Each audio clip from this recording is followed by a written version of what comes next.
So we'd like to thank all of you for being over here. It is a fantastic report. And I think there were so many points outlined in this report which have a bearing for the entire B20 process and G20 process. But I think what we'd really like to know over here, and perhaps Rajat, you'd like to take that, is while we've spoken about and looked at the global goals of G20 and what we need to really get there, what is it that we in India need to do to achieve some of these targets? Sure. Thank you. Thanks, Vishnu. And the G20 Sherpa and Bob very clearly brought out the global imperatives. I would only say that these imperatives are absolutely applicable to India. If India has to move ahead, sustainable, inclusive growth, jump-starting it and accelerating it is the only way for us to move forward, because it does good for the people and the planet. Why do I say so? If you look at just the inclusion parameters for India, Bob talked about 2.6 billion people in the G20 world who are below the empowerment line, which is a higher bar. It's a $12 PPP higher bar. In India, about 1 billion of those 2.6 billion people reside. So we have about 1 billion people in India that in the coming decades have to really rise above the empowerment line so that they have a shot. You look at the climate events. Our research tells us that 75% of India's districts, roughly 600 million population in India, is subject to some climate events or the other in the coming years. These are the climate hotspots. We see it. I mean, we see the flash floods in Himachal and Uttarakhand recently. We saw the freak hurricane in Gujarat, and so on and so forth. So moving on the sustainable, inclusive pathway is probably the only choice we have.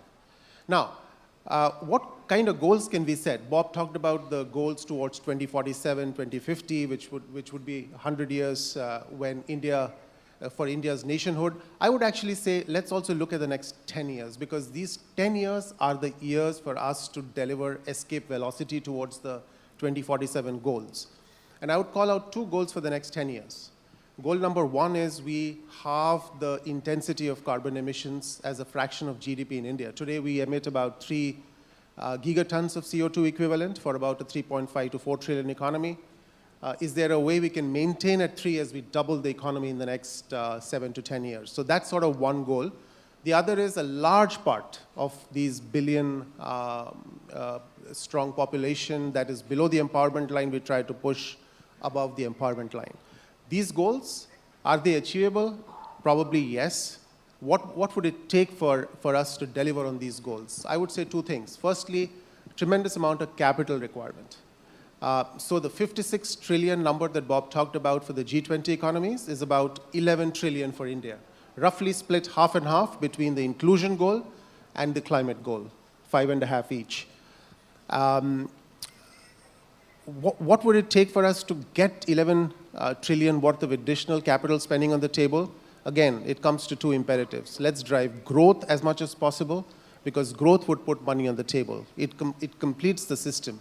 And the second is innovation. And again, innovation has two sides to it. One is the technological evolution, because a lot of the sustainability technologies will come into the money and so on.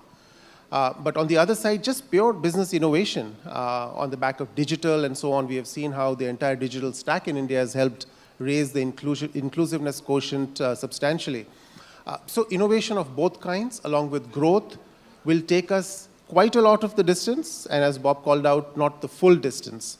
And our research tells us that on the inclusion side, good news is that about 80% of this gap in the next decade could be filled on the back of growth and innovation. On the sustainability side, the climb is a little bit stiffer. Only about 1/3 of the gap today, based on technologies that are in the money and so on, will get filled.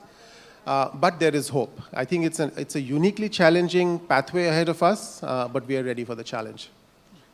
That was fascinating to hear, Rajat. I'm just going to digress for one moment from the report to ask Mr. Amitabh Kant that how are you staying so unflappable? Because we are now in the final lap. How much sleep are you getting at night right now? Are you dreaming Ukraine?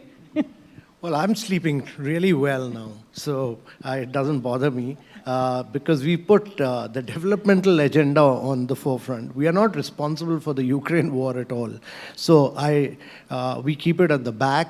Our objective is to really put all the issues of the developing countries right in the forefront, which are issues which Bob has talked about, issues of sustainable development goals, issues of growth, issues of climate, issues of technological transformation, issues of women-led development. Those are the issues we brought forefront. So I think that's a really important point. Focus on our shared goals. Let's not focus on what we're diverging on.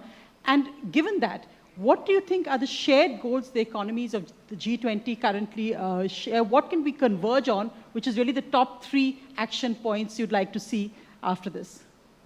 So if you look around, I think to my mind, there are some major trends across the world.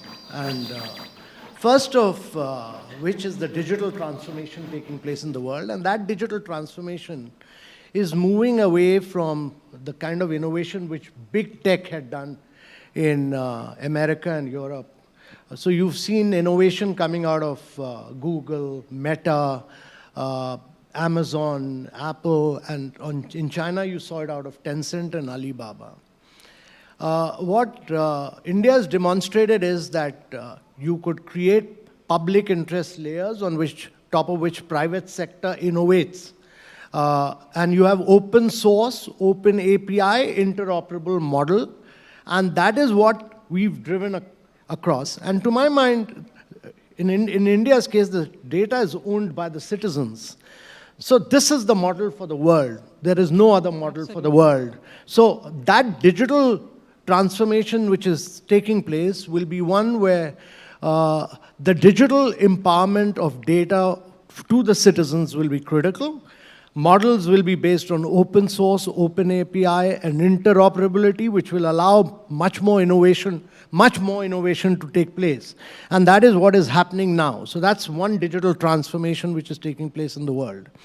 The second is a huge energy transition which will take place in the world.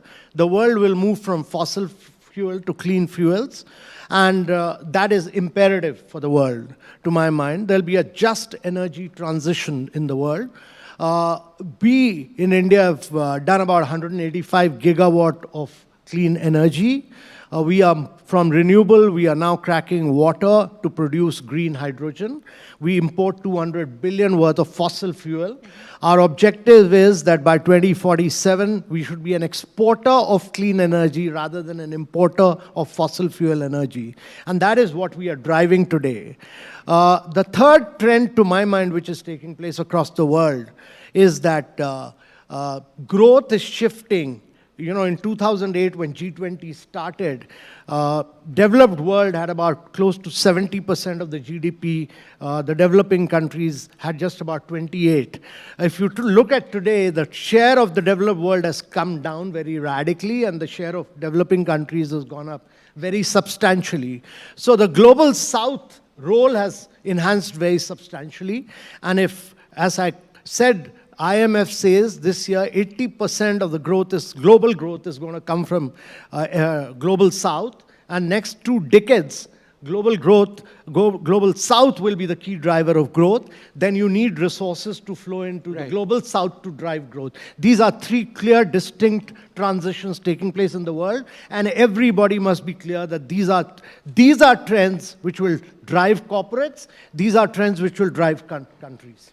Mr. Sternsfel, you spoke about economic empowerment and meeting net zero commitments, and that, it's not one or the other, both have to work hand in hand. But how would you respond to those who say that countries like India, several other developing countries in the world, have not really been the biggest polluters? The biggest polluters have been countries in the West. And yet we've got enormous economic aspirations. So is the expectation of India to meet these targets in the time allotted really realistic, considering that, we've got 1 billion plus and we have huge economic requirements? I think it's a great question, and I come back to a word I used in the beginning, which is and versus or, right? The question almost frames an or, right? Is this the developed world or India? And my answer back around this is and, that we don't have a choice. And where I'm rooted in this, though, is perhaps a more sophisticated look at how do we really tackle the notion of climate change. And we've done some research that comes back to, well, what is the investment required around this? And when you break it down on an annual basis globally, it's about $9 trillion of investment, US dollars, required every year to actually solve the world's climate change challenge. Now, the interesting part is I said investment, not cost. The reason I said investment is we've also identified $11 trillion of annual revenue potential from greener technologies. Some of those Mr. Kant, talked about. But if we took a broader definition of these technologies and looked across the entire chain, renewables is part of it, investing in more efficient infrastructure, building technologies, 40% of the world's carbon comes through current building technologies. How do we revolutionize building technologies? And looking at notions of capture and sequestration while we're in the process of transition. When we look at these, clearly there's a dominant investment that has to occur in the developed economies, clearly. But there's also opportunities for India. And this is where I come back to this notion of I think it's an and-based question versus an or-based question. Mr. Dhawan, talking about closing the empowerment gap, as Mr. Kant pointed out, the digital innovation being driven by India. In fact, our digital public infrastructure is now better than anywhere in the world, including the United States, and really a model for the world. How do you see this and the fact that how it's transformed the delivery of government welfare schemes, when you talk about empowerment, going into the bank accounts directly, in many cases, of women? So that really has been a major shift as well. They're going directly into the bank accounts of women. How do you see that as closing the empowerment gap, not just in India, but in countries across the world?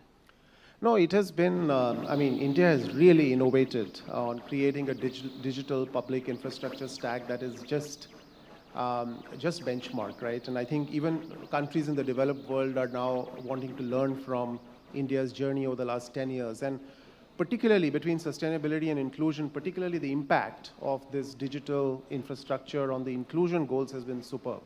Just take financial inclusion as an example. From somewhere around 40 to 45% people who had bank accounts.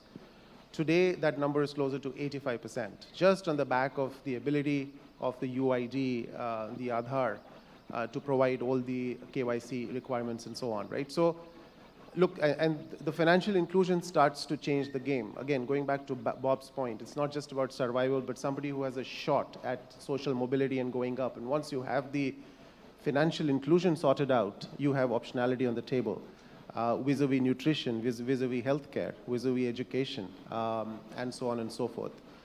So we are very sanguine that we are at a pretty important point where we can accelerate from here on the back of the fabric that has been built.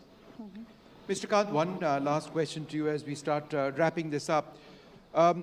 We are now the most populous nation in the world. It's called India's demographic dividend.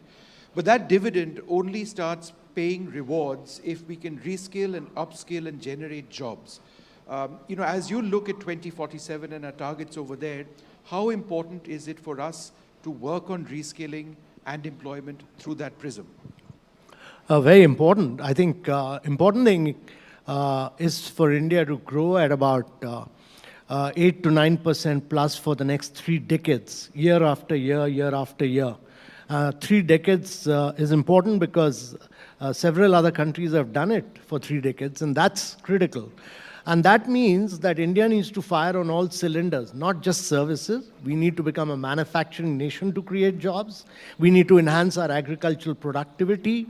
We need to do urbanization in a very sustainable manner because we'll see close to 400 to 500 million people getting into the process of urbanization. So that's very important. But the most important of all is that we'll be the skilled capital of the world. We'll be providing, in 2047, India will be providing close to 28 to 30% of the skilled manpower to the world. There'll be Indian general managers in 5-star hotels, there'll be Indian electricians, Indian plumbers, all over the world. Indians will be capturing the world. And therefore, we need to train them, skill them for what the world will require at that point of time. And that has to be the #1 priority of India, which is what the skilling ministry is doing right now. Mr. Kant, final question before you go. Now, of course, we've got it's a culmination of your work, I think, must be about 3 years now. That's the big summit coming up. What is it going to be like? We've got China's premier arriving. Do we have confirmation of that yet? So I wouldn't like to comment on who's coming, who's not coming. That will be unfair for me to comment at this stage. Let things unfold. But all I can say is that, as the Prime Minister himself has said, that you can rest assured that our presidency will be very, very inclusive. It'll be very decisive. It'll be ambitious and action-oriented. And that will get reflected in what the leaders say during the leaders. It's eventually a leaders' summit. So you will see that getting demonstrated, what the Prime Minister had said initially. And Delhi shutting down, you told people of Delhi that they should travel out while the summit is on. I think it's important to say this right in the beginning, that people of Delhi should try and travel out, because you'll have close to 42, 43 heads of states, and their security is critical. There'll be movements, and those of you who can take a holiday outside Delhi will be good, and it'll be a well-earned holiday for all of you. And those who are coming from outside to Delhi should try and move into other cities during that time. And the world watched the moon landing. Is the world going to be watching again? Because this is the G20's moonshot moment. I think greatly inspirational moment, and one is we were all overwhelmed by what our scientists have achieved, and when today morning the Prime Minister addressed the scientists, it was extremely inspirational, and it was extremely motivating for everyone in India.